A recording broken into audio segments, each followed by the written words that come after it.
Rhule, we said in the ALMANAC, it took Jay-Z like 7 years to make it. Well, he won't have that luxury in Carolina because he's out after 2 years and 5 games. What were your initial thoughts and your initial reaction when you heard that this morning? I'm just remembering that Jay-Z quote. Oh my God. That's a flashback. There are people who are good at getting the job. There are people who are good at keeping the job. And there are people who are good at doing the job. Those are 3 different skills. Some are great at all 3. Some are great at two out of 3. Matt Rhule was great at getting the job. He got the job. He got the 7-year contract. The other 2 things, not so much. And to tell you a story, to not diverge too much, when the hiring cycle happened and the Giants were looking for the coach and they wound up with Judge and the Panthers got Rhule, all the scuttlebutt coming from the higher ups, the insiders, was Rhule's the man, Rhule's the man, Rhule's the guy. And I was hearing this from some pretty influential people. I'm like, okay, I'm looking up his background. Like, okay, he turned Baylor around. I remember him Temple. He turned Temple around. These are small, mid-major programs. I don't see where the leap is. And so I was like, okay, but these guys are telling me Rhule's the man. So later on, I'm at the Senior Bowl, and Matt Rhule's everywhere. He's at this bar. He's at that restaurant. He's at that bar. I talked to him, chit-chat with him. He's very friendly. He's affable with me and the other reporters. Then again, another place. Then at the Combine, he's around. He's a hail fellow, well met, shaking hands, shook hands with him a couple times, talked to him. In the back of my mind, I kept up thinking, is this why everyone says he's the man? Because he's out there. He's out there all the time, and he's made friends, and he's talked to him like, I'm going to give this guy the benefit of the doubt because I had a drink with him, at Mobile. Now looking back at it, I think that might have been what it was. That he was outstanding at telling everybody he was the next big thing, getting his name out there, glad-handing, schmoozing. And that's what he was good at. And I'm not sure what else he was good at after 2.5 years as a head coach. Yeah, and you mentioned he got the 7-year contract, having not been a head coach in the NFL before, just based on what he did in college. It seemed at the time even a big contract for a guy who didn't even know if he was going to be a good head coach. Like you said, just did a good job at getting the job. He did take over a team. I looked it up before we hopped on here. 29th overall in DVOA, 27th in offense, 26th in defense that year before he was there. The offense was better the first year, but it was still just average. They were 31st last year. They're 31st this year. The trade for Sam Darnold clearly did not work. The worst quarterback ever through 4 seasons in DYR bar stats there.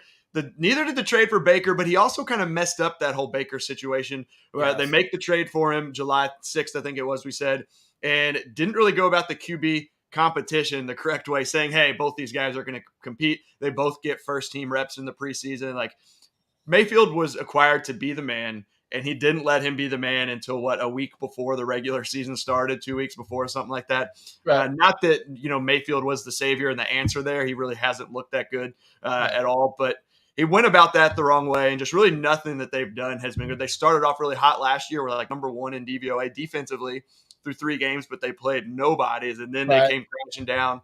I think that it was his first year, maybe it was the year before he came in, where they started off really well and then lost like their last 8 games. Just nothing's really gone right in Carolina the last few years since Matt Rhule's been there. So not a surprise to see him be the first one fired this year at all.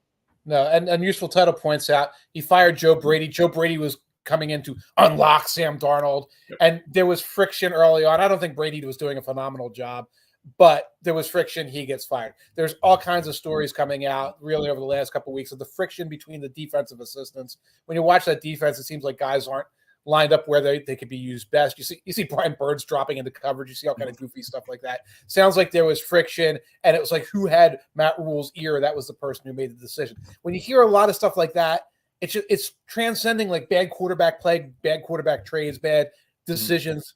And there's like something deeper going on that like this team is just not being run in a fundamentally sound way. And that's all the scuttlebutt we got really after that first season about Matt Rhule. Yeah. So we'll see. They're the first ones to be looking for a coach. It's early, so I imagine that will come in the offseason, obviously. So we'll see what Carolina does. Sometimes you see new coach come in or an interim coach come in and kind of rejuvenates them and they get a big win or 2 here and there, but not really, a ton to like about Carolina. I don't think anyone's expecting them to turn it around and make the playoffs, but it really can't get much worse. They are currently the Football Outsiders' favorite through DVOA and our projections to be on the clock, number 1 with the first overall pick. And in terms of that turnaround, they've got the Rams in Los Angeles, followed by the Buccaneers. I don't think that bump's coming anytime soon. No, not at all. And you mentioned favorite to be the first round pick. I think Aaron had said no other team. They're at 28.5%. No other team is over 12%. So that is pretty amazing so far. So it's not looking great. So moving on now to what was originally our big lead and what was the surprise of yesterday. The Packers' loss over in their London debut to the Giants was really rough. Like we were talking beforehand, a rough start to the morning. Was exciting to get out, watch a game, an NFL game, a team, watch your team at 9:30 a.m. And to lose it was a rough start of the day before any other team even played.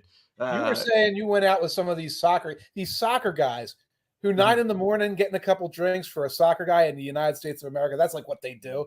Yeah, one of my best friends is a big Tottenham fan, and so there's a bar here in Louisville that does that they'll open up for the games in the morning. So a lot of people go up there, even though 7:30 games. They said the bartender will like post on their message board like, "Hey, who's coming up? If we have enough, I'll open the bar at 7:30." And they also are the Packers bar in town, so they've got the Lambeau Loft, which is the upstairs room they use for primetime games. Yesterday was just down in the bar. It was a good turnout though. A lot of Packers fans.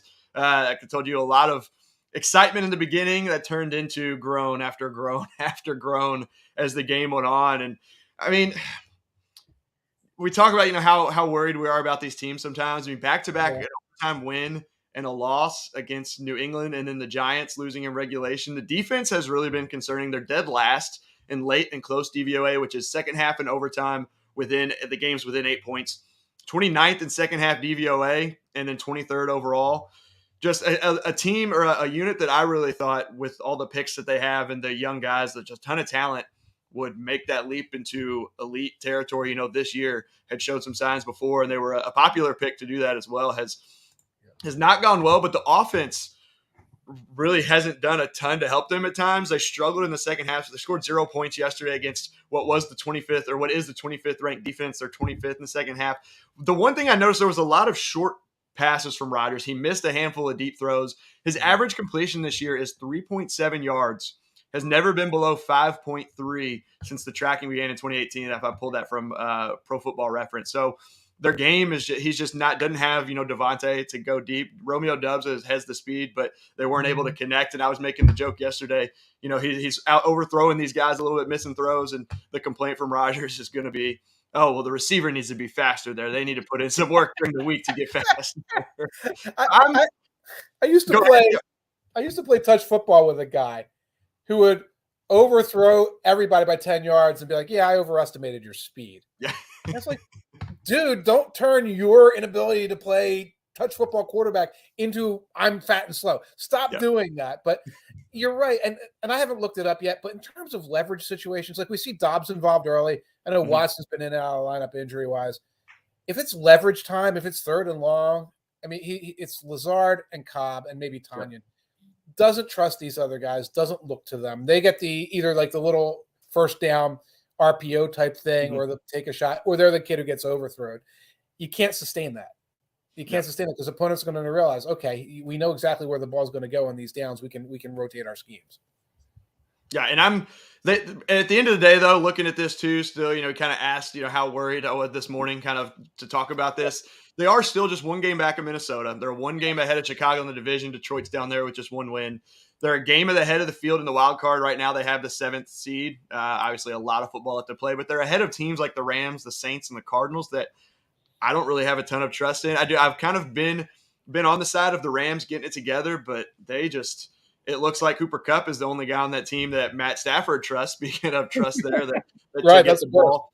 I still believe they can get it together. I'm a little worried. I've said a couple times, and I said it in our staff predictions, that I picked them as my Super Bowl pick from the NFC because I kind of was seeing it as that Tampa Bay Brady in his first year there, kind of taking time to gel, and then by the end of the season. But they've had some moments, but then they don't. So it's a struggle. I'm a little worried, but I still think they've got the talent there on both sides that they can get it together with enough time left. If we were sitting at week 14 and they were hanging on to that 7th seed and they were looking like this, I'd be worried. But I still think they can make it. Obviously they still are capable of making the playoffs. Are you sold? Or are you selling them? Or are you buying Green Bay as being able to get this stuff together? They'll get their stuff together to degree. They're a playoff team. It's the NFC. You're a playoff team if you've got Aaron Rodgers and he's healthy. They got the Jets and the Commanders over the next 2 weeks, so that's two winnable. I mean, the Jets are pretty darn good right now, but like that's a winnable game. This should be a 2-0 run for the Packers, especially coming back from London in the mood they're going to be in. I think as the season goes on, we'll see more of Dobbs, Watson, and a more diversified passing game. The Bakhtiari left tackle situation where he's rotating, I don't know what the story is with that, but that should settle itself out and get better. I think this defense is what it is. I think this defense was full of offseason helium. I didn't understand why people – I know that Devondre Campbell and Rasul Douglas had really good years last year. Yep. They're Rasul Douglas and Devondre Campbell. These aren't 23-year-old discoveries. These are veterans that were available off the scrap heap. I know Preston Smith played well. We know he's on the downside. Haven't seen a lot of Quay Walker. Again, he was one of the 5 best guys on Georgia's defense, and that's how he's playing right now. This is what it's going to be, and the offense has to get back on track and be an Aaron Rodgers offense for them to be more than, oh my God, a wild card team, because they wind up stuck behind the Vikings. Yeah, and you mentioned that Green Bay's got the Jets and Commanders. The Vikings they go to Miami next week, and then in 2 weeks after that, they've got the Cardinals. They have their bye, and then the Cardinals. So a chance for the Packers to gain some ground, maybe take the lead over the next 3 weeks or so. But the way they're playing, it's not great, and Minnesota is looking pretty good right now. Did have the close game against Chicago, but you mentioned NFC. It's kind of wide open. And looking at the NFC East, looks like the best division in football, just like we all predicted this year. First question from the East is on Micah Parsons. He had the dominant year last year, Defensive Rookie of the Year. Is he your Defensive Player of the Year so far this year? Well, I'm not going to bet it. And here's why I'm not going to bet it. He's at plus 100. All right, so there's no meat on the bone there. Right. But if I was saying who would I pick, who would I vote? It's going to be Micah Parsons right now, because of not just the impact he's had in terms of his personal sacks, but him and Tank Lawrence and Dante Fowler and the combined effort of that Cowboys front four pass rush is what's keeping the Cowboys a playoff team right now. So, yeah, Nick Bosa would also be a candidate. There's some other candidates along the way for Defensive Player of the Year. What Parsons is doing is on a different level right now. Yeah, he's on pace to surpass his total from last year in tackles for loss, QB hits, and sacks. He has 6 already. And that's at a pace of 16 that he played last year. When I was looking at that, he had 13 sacks total last year. But he just, like you kind of alluded to with just that whole defense, he dominates the game, even more than the box score shows a lot of times. He gets the production, but he just, we see teams just not account for him and leave him unblocked, which obviously they don't scheme to say, hey, let's take our chances and let this guy come off. He's just so good and so hard to keep track of and to contain, just kind of a different breed, it seems like. Right. And it's definitely, like you said, the favorite sitting there at plus 100. I think it's his to lose. TJ Watt, if he had that awesome game 1, it's really a shame that he had the injury. He'll be back, but I think it's going to be pretty hard for him to make up the ground. So I would definitely say he's my favorite, Micah Parsons, to win that. TJ Watt is the favorite of the people who say, well, he should be the MVP because since he's gone, the team is terrible now. And that proves how awesome TJ Watt is. It's like, yeah, that's great. That's phenomenal. But like Peyton Manning when the year he missed in Indy. yeah, he should be the MVP for this year. Okay, contrarian arguments are cute. Welcome to the freshman dorm. Yeah. But yeah, I mean, right now it's Parsons plus 100, Nick Bosa plus 600, Myles Garrett back from the car wreck at plus 1,000. And then some familiar faces along the way. It's a runaway right now. Just like it looks like comeback player of the year is a runaway for Saquon at minus 220. It looks like it's a runaway right now for Micah for defensive player of the year.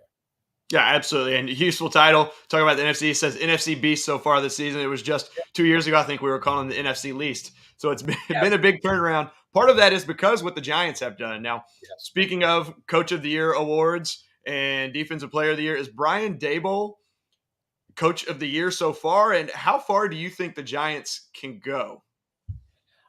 I would, first of all, probably pick Brian Daboll right now.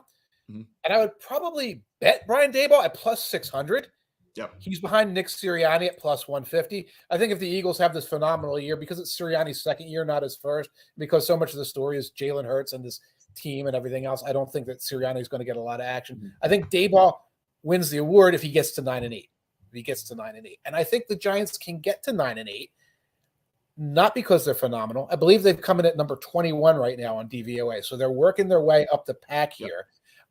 But because they are solid, they're fundamentally sound, and their schedule is very manageable. They've got games coming up like their 2 Washington Commander games that you can kind of put in the back pocket as potential wins, and they can get healthier. And it doesn't take much in the NFC to be able to put together a run and land at a place like 9-8. They've got the Texans coming up. They've got the Lions coming up. There's a lot of wins like that. The Seahawks, I think, might fall back to earth a little bit. Yep. I don't think the Giants are great, but they're a potential playoff team. Yeah, and I agree with you. They had the lowest projection in the league. They were the favorite for first overall pick. They've already got 4 wins. The team feels different. I believe they're a better team than what we projected. You said they're rising up the ranks in DVOA. But I don't think they can really go that far. I wouldn't bet them to make the playoffs at this point. I think it could be good. I don't know what the odds are out there. Didn't pull that up, but Daniel Jones only 24th in DYR, DVOA. He needs to be better. They've done, you could say too, they've got 4 wins with him not playing well. But the defense only 25th. They faced the Titans, who have the 18th best offense. Carolina, 31st in offense. Dallas only 17th. Chicago 29th, all prior to that Green Bay game. So haven't really faced any great offenses right now, and have still given up some points there. Like we said, only 25th in defense so far.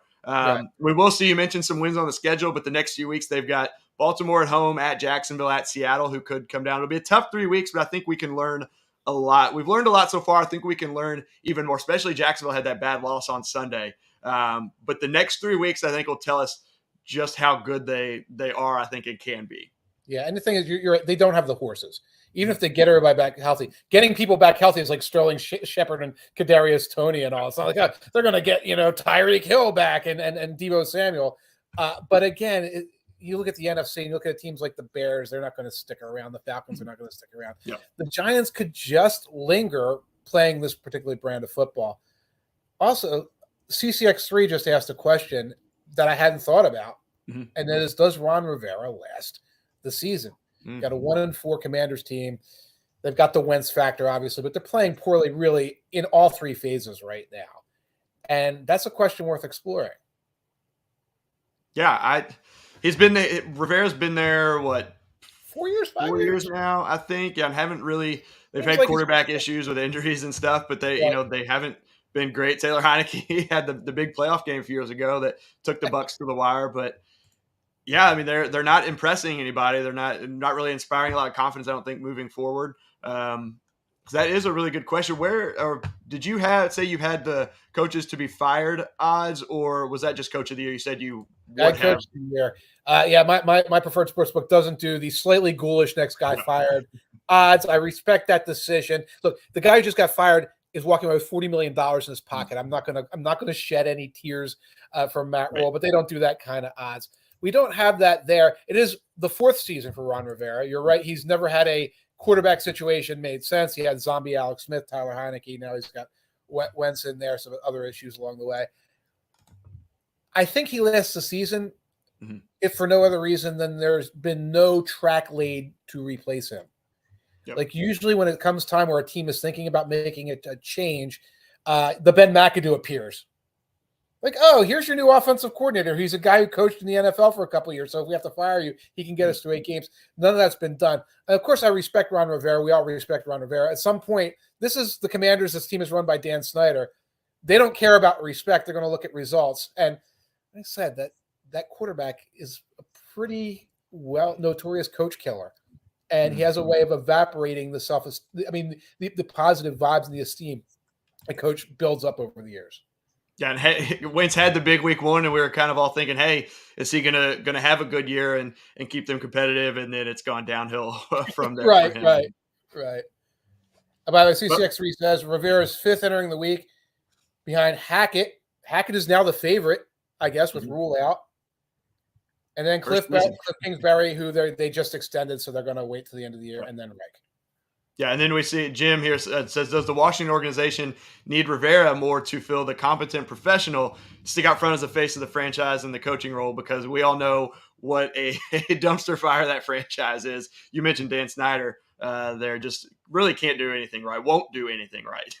Right, yeah, Rivera's the Captain America shield out in front. Yep. Like, don't criticize what's happening right here, aim it up here, and that does have value. And a guy like Dan Snyder because he's skeezy, knows that has value. So it's Yeah. like, oh, this is good from a PR standpoint. I'm going to leave this guy here. So you don't want Ron Rivera keeping his job because of that, but that's a potential factor. Yeah, and that's 3 of the 4 teams in the NFC Beast. The fourth is one last undefeated team in the NFL won a close one yesterday against the Cardinals.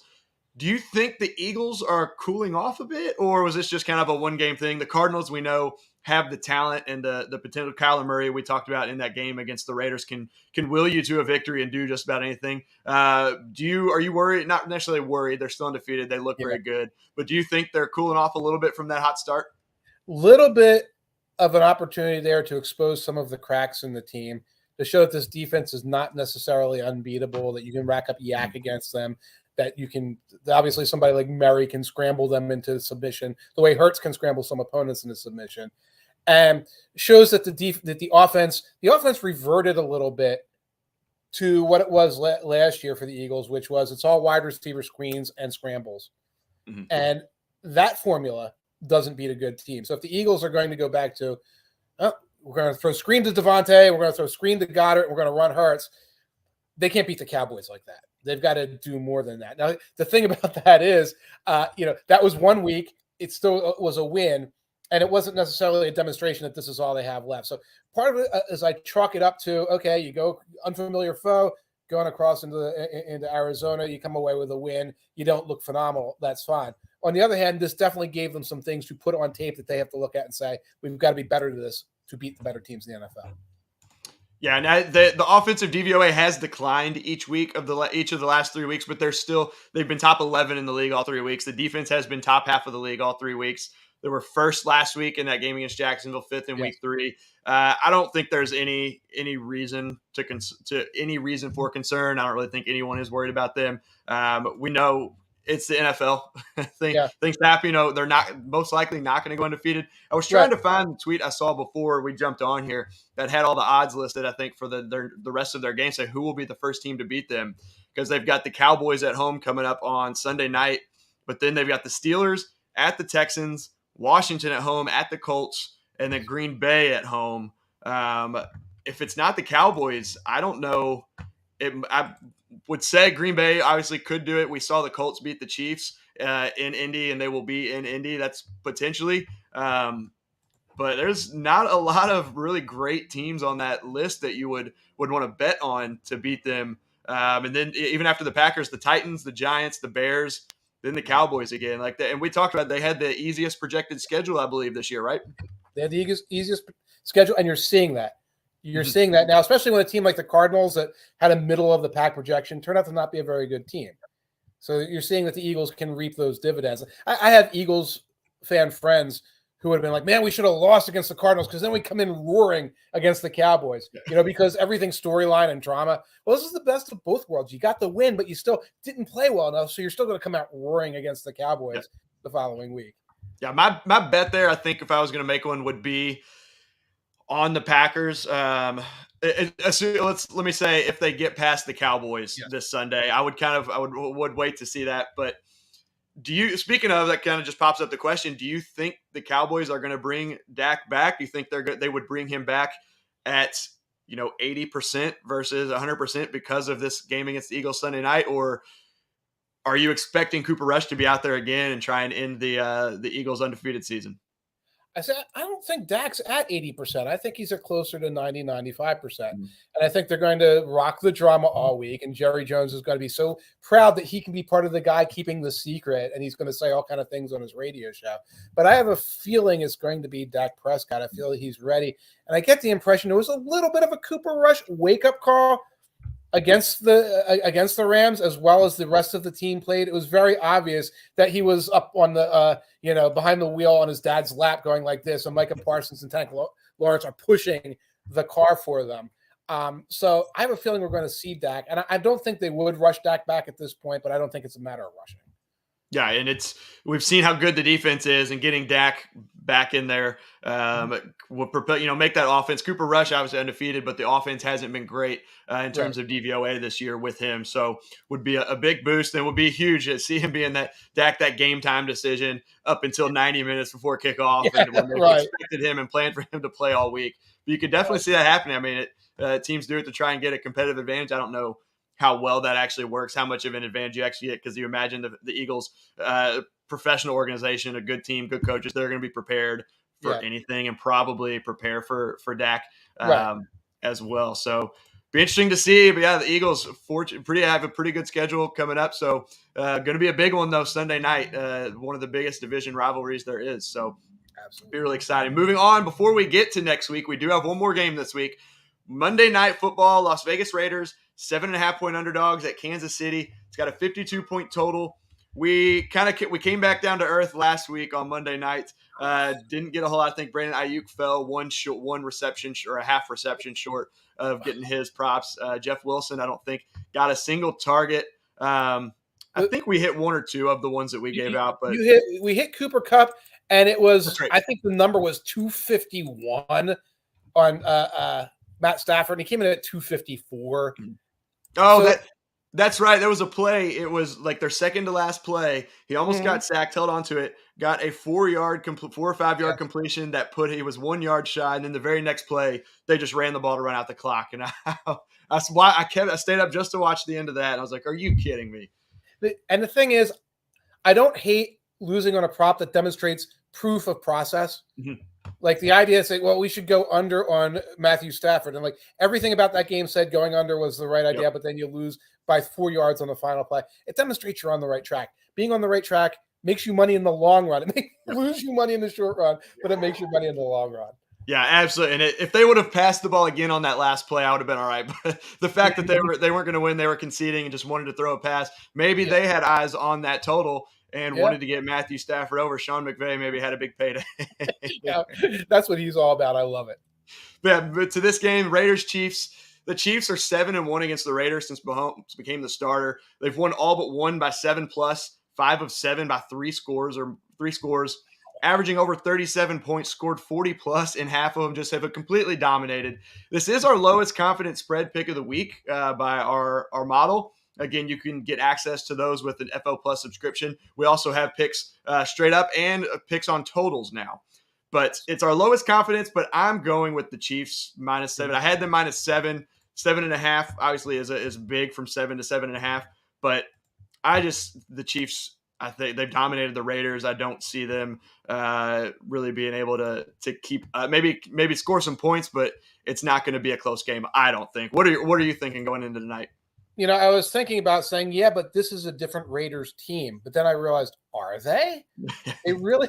It's Derek Carr. Okay, now they have Devontae Adams, but they're not sure how to work him in. Mm-hmm. Defensively, it's still pretty much Max Crosby, and then cross your fingers that he got to the quarterback. Otherwise, it's a big game. The offense looks different.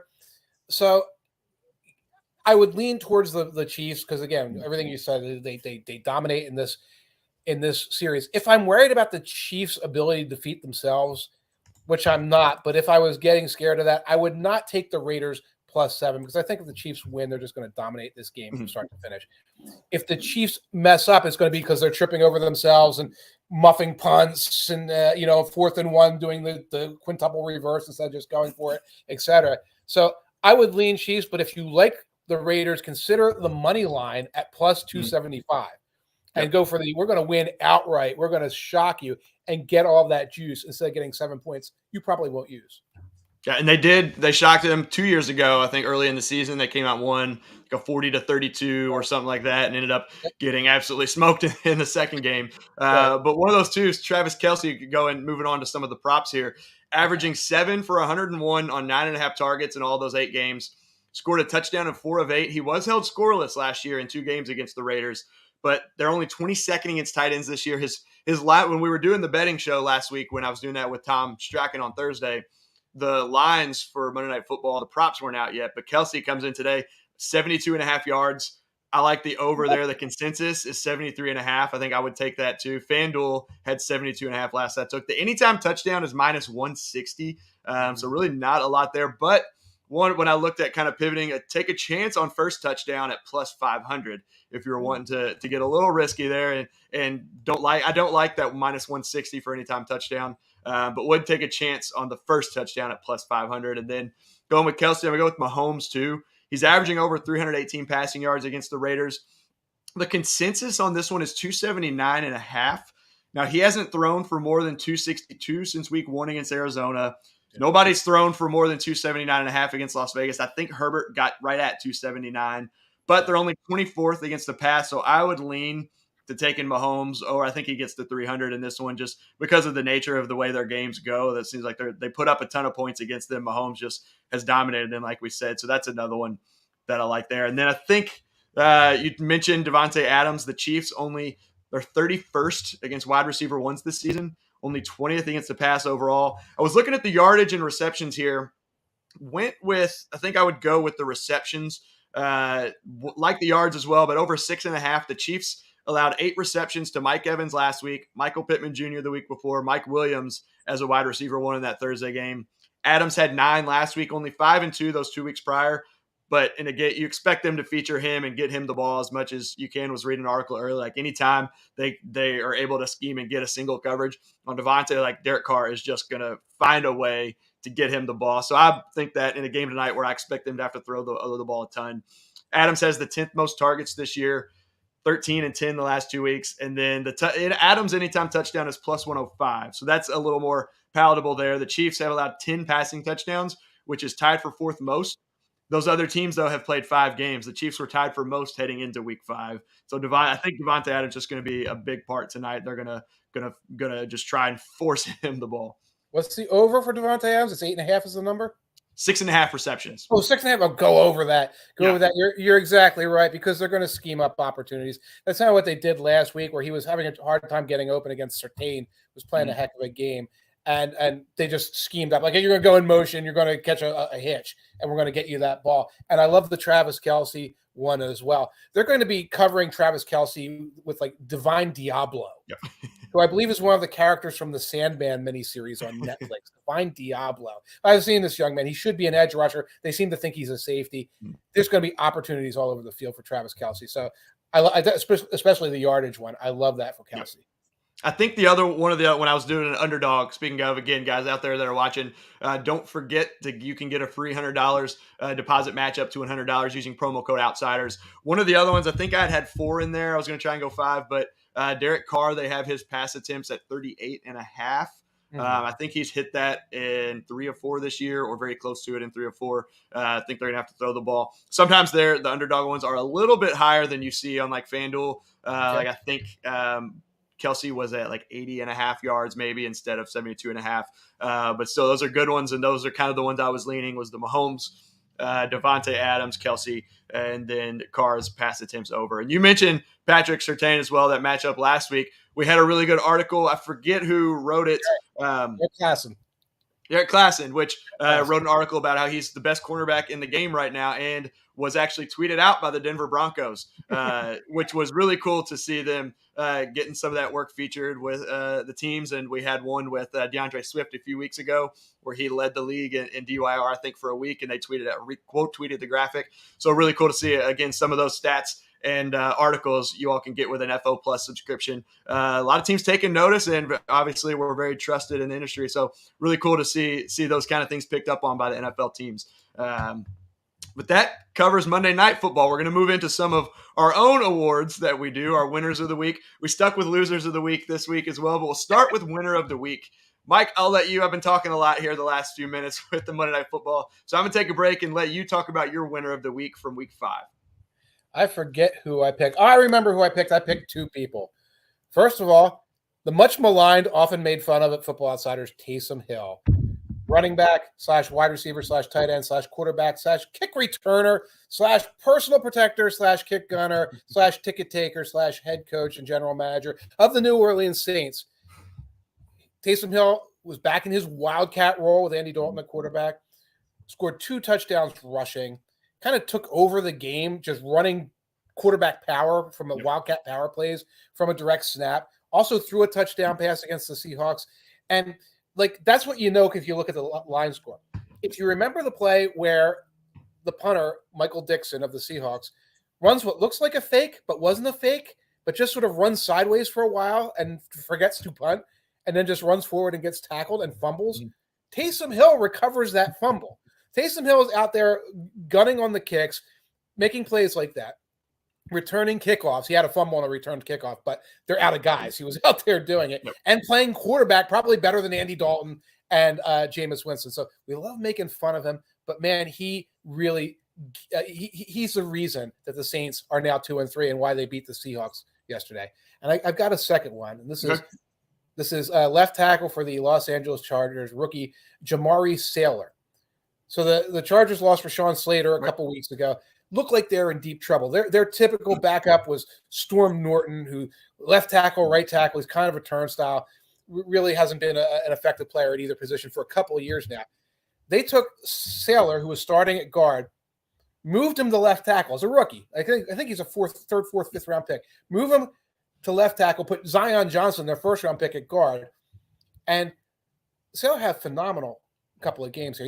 He almost shut out. He was facing Garrett. Miles Garrett was facing Clowney a little bit too. Pretty much shuts out the Browns edge rushers. And that creates an opportunity for the Chargers now, 2 wins since he took over at left tackle. So he gets a win and Taysom gets a win. Yeah.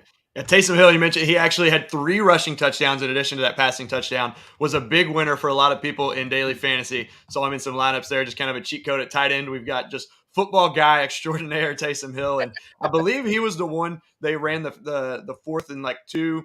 It was a fake punt where he got the ball back in the playoff game against Philly a couple years ago. That first round they won, that kind of was a spark plug. So just like you said, kind of gets made fun of around here a lot, but came up really big. And my winner of the week is Gabe Davis, receiver for Buffalo Bills. There were questions about his ankle. He had a quiet last 2 weeks. He missed week 2. A lot of limited practice over the last couple weeks. I think 3 or 5 total catches.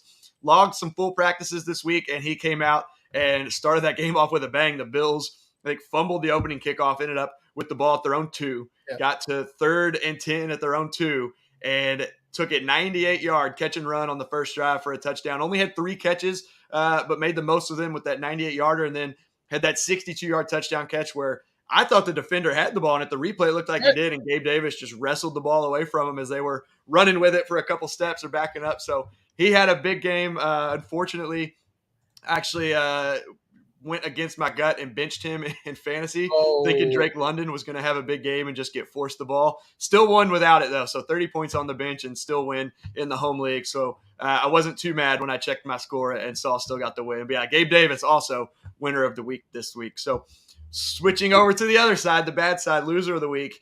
Matt Rhule's the obvious pick. We already talked about him. I'm going to go with Jerome Boger. His roughing the passer call against Atlanta was absolutely horrible. Again, was a little upset because I thought the Falcons were going to get the ball back. Drake London's going to get me some points there. But for those of you watching, if you didn't see or don't know what happened, Falcons were down 6, 3:03 left in the game. Grady Jarrett sacked Tom Brady at the Tampa 43 on 3rd and 5. Coming up, going to be 4th and 15. Falcons going to get the ball back just under 3 minutes left after the punt. However, Jerome Boger throws a roughing the passer flag, giving Tampa Bay a first down.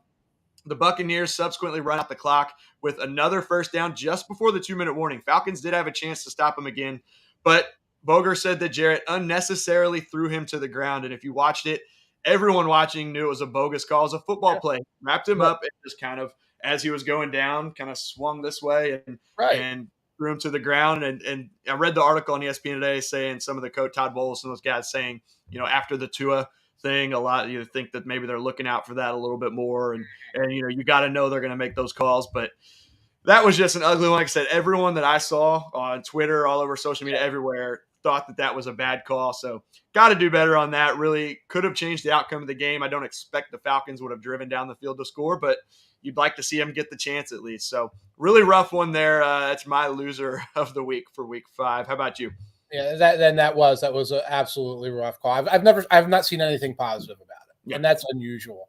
And you don't really protect players by being random when you're officiating. Yeah. So that's like, it's random, then I don't know what I can do. Then you get guys will just toss people out of bounds and all. So yeah, he's a veteran. He seems to be always never be in the news for anything bad like that. So you would expect something, expect a little bit better from him. That's right. By the way, Chris Bork asked Thielen. This is we don't do a lot of fantasy on the show.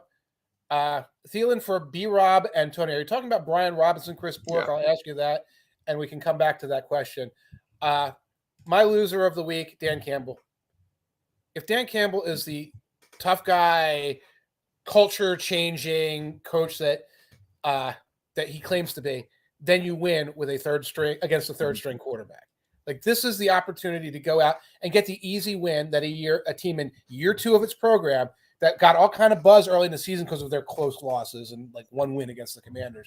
This was your opportunity to come out and show that you really have made this team good enough that they can beat Bailey Zappi. And not only do the Lions lose, but they get embarrassed 29-0.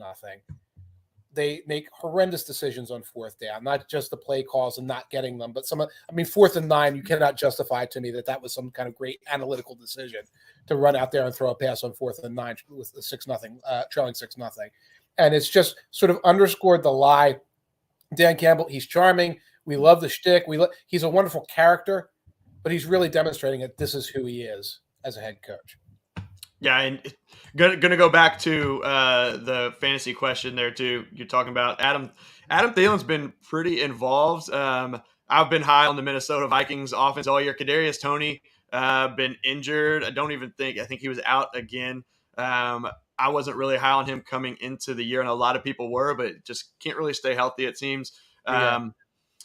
Brian Robinson, a lot of people were really hot on him. It seemed like he was going to be the lead back until the unfortunate incident where he was carjacking, whatever, got shot in the leg right before the regular season started. Came back, though, wasn't great. It was just looking and had 9 carries, 22 yards, I think was on a bit of a snap count, but no one on Washington. Running back, so the Antonio Gibson had 3 carries for 6 yards. Robinson didn't have any targets. McKissick is the big pass down back there. But, I mean, Adam Thielen's on a much better offense than Brian Robinson. And we talked about the Giants' offense kind of runs through Saquon Barkley. So I would definitely consider that if you're getting him. Also depends on who else is on there. But I'll tell you, too, to follow up and watch the Discord channel we have. I see we responded there to be there. And then also our fantasy and betting show that Tom Strachan and I do on Thursday, where we cover every game and talk about all these players and can cover that as well. So Thielen's had some good games. Like I said, he only had 4 catches for 27, but had 8 catches the week before, 6 the week before, 72, 61 yards and a touchdown. So been pretty good. And I think just he's on the better offense and has that rapport with Kirk Cousins as well. Yeah, I think Thielen's on the downside of his career, but I don't know where that's going. Brian Robinson will be the short yardage back there, but I don't know how many short yardage opportunities he's going to get because it's a bad offense overall. And I don't know what Tony's role will ever be because they want him to be this weird slash guy. They don't have it there. But it does look like we opened the floodgates up for fantasy questions. And again, we haven't done the fantasy. I'm not a fantasy guy. Right. Ian has not done the fantasy research yet because it's got to really, all the numbers have to get collated. Injury reports get brought in. So when, again, Ian, are those fantasy shows? Fantasy show, we record on Thursday afternoon. The Thursday Night Football show will go out before the game, and then everything else goes out on Friday and throughout the weekend. But we cover every game. The full podcast goes up as well. So Thursday is when we record, and it's up Thursday and into Friday.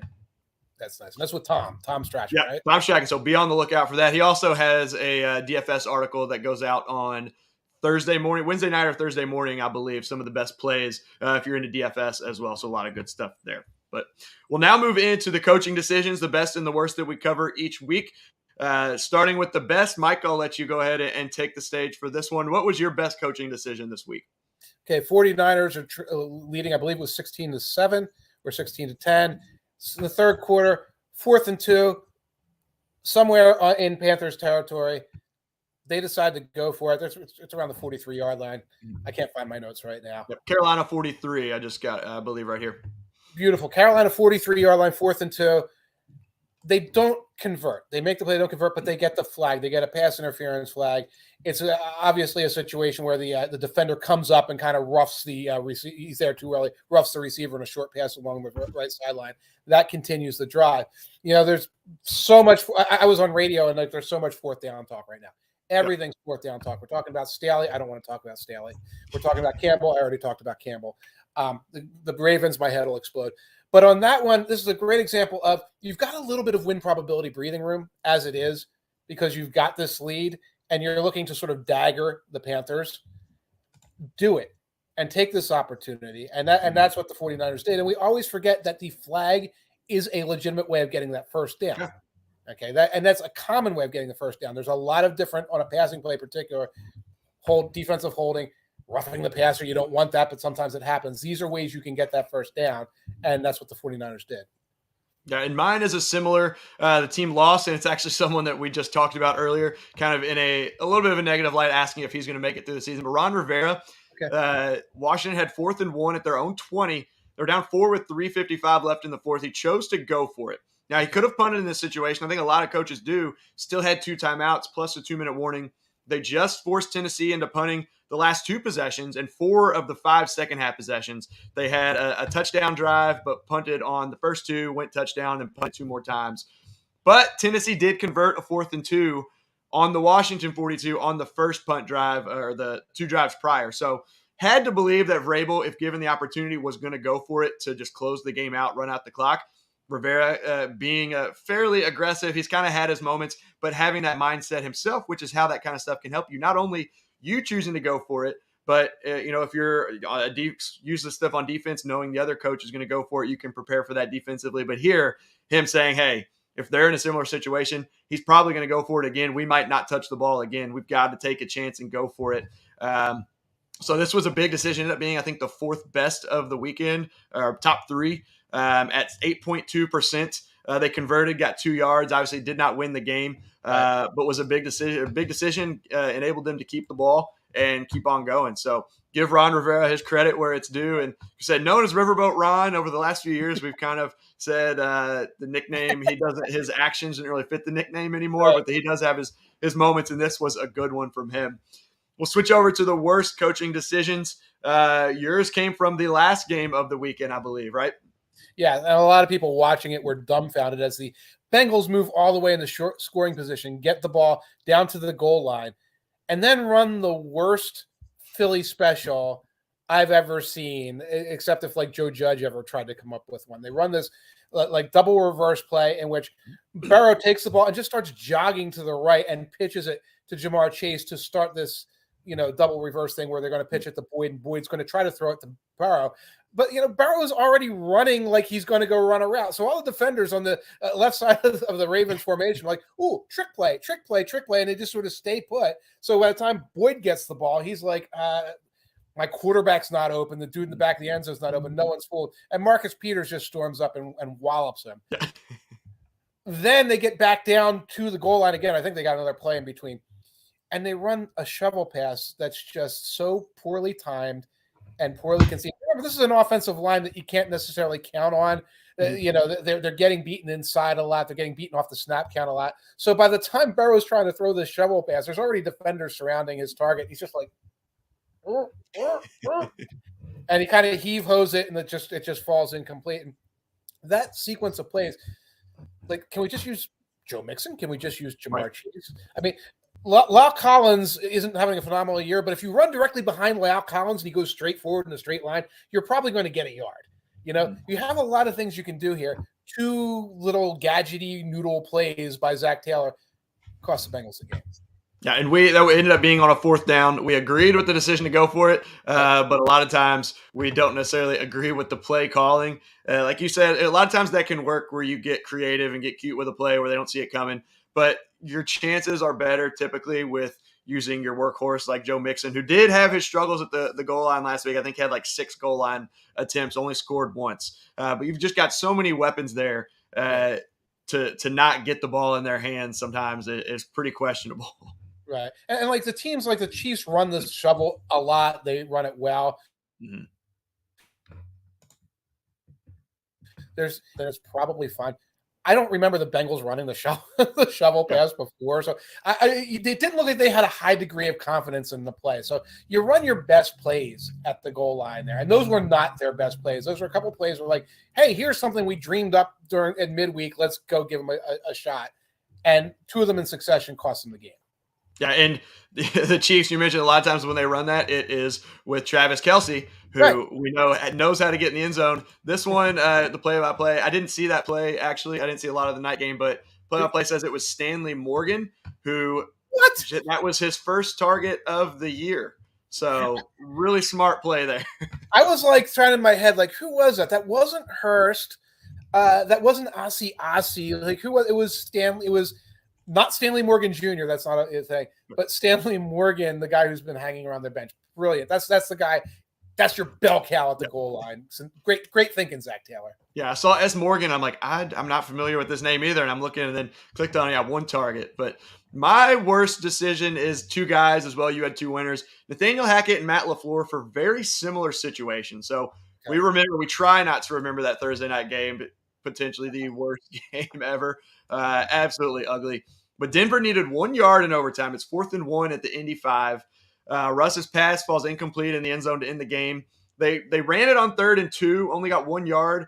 I'm not necessarily calling for another run here, but you don't have to get into the end zone. There's still over 2 minutes left in this game. Call your best play to pick up the first down. Then you get 4 shots at the end zone instead of just 1. And Green Bay's was similar. They had 3rd and 1 at the Giants' 6. Yeah. Down 7 with 1:11 left. Rodgers threw 2 straight passes that were batted down at the line of scrimmage. Now, in this game, Aaron Jones and A.J. Dillon got 19 carries total after averaging 26 plus the first 4 weeks. I was watching. Part of the reason I was upset they didn't give the ball to Dillon is because I had him in a same game parlay to get in the end zone and needed a little overtime help. I missed out on 2 of 9, and it was A.J. Dillon to score and Alan Lazard receiving yards. But anyway, in that situation, give the ball to Dillon to bulldoze forward for 1 yard. Or he could even score on that play. And then, like Denver, you give yourself 4 shots at the end zone from the 5. I like my chances with Rodgers getting 4 shots at the end zone. Even if they don't pick it up on 3rd down, though, you still have 4th and 1 to try it again. Whether it was LaFleur's call or Rodgers, I think that was a bad decision. And you've got to – I think there's just more value in getting the first down there, especially with Green Bay having 2 shots at it. Now, I do applaud Nathaniel Hackett for going for it instead of kicking the field goal to tie it and then play for the tie and hope that they don't score. But not the greatest decisions situationally, I thought. Well, I wanted the tie because I wanted the Colts to have 2 ties. That was important personally. But particularly in the Packers situation, you should be looking at this and saying should be physically better team than the Giants. Like, we are man for man, body for body, should be able to win. In that case, you should be able to run for that 1 yard. Yep. Run for that 1 yard. Or get 2, get 3. And you're right. Reset your options there close to the goal line. So that was a very questionable decision by LaFleur. Yeah, and Aaron Jones averaged 4.8 yards a carry. A.J. Dillon had averaged 5.7 on 6. So they were running the ball well in this game, just not as much. I think I saw they had Rodgers had 20 more attempts than passing attempts than Dillon and Jones had, and that's just not their game this year. Right. They run the ball a lot more, but in that situation, you've got to run that, I think. So. Yeah. Tough one, tough loss, but a lot of football left to play for those of you. If your team lost, your team won. You're looking pretty good. So we will see what happens, but that does it for this week's show. Before we go, though, I want to remind you again, you can get a free $100 from Underdog Fantasy using promo code OUTSIDERS. Even in states where traditional prop betting isn't available, you can use some of those picks we did to go for that pick 'em, do some higher or lower, and try and win some money there. They'll match your deposit up to $100, again, using promo code OUTSIDERS. Also, don't forget to sign up for FO Plus at footballoutsiders.com/subscribe for NFL betting picks, fantasy advice, premium stats, articles. You get that ad-free experience, and you get access to all of the data, even the data that's free. You get access to that on Monday, today, instead of having to wait till tomorrow. So a lot of advantages you have there for betting or for your own personal use, looking at shows if you guys are looking, or media professionals, things like that. And then last but certainly not least, join us on the Football Outsiders Discord for in-game conversation for every game, as well as some fantasy conversation as well. They'll be on there tonight during the game. Again, between the Raiders and the Chiefs, should be an exciting one. There's been a lot of scoring there in that series, especially from the Chiefs since Mahomes has taken over. So, Mike, it's been a pleasure as always talking to you. Thanks for joining. Enjoy tonight's game. Hopefully we win some money again. Let's do it, and let's go Travis Kelce over. Absolutely.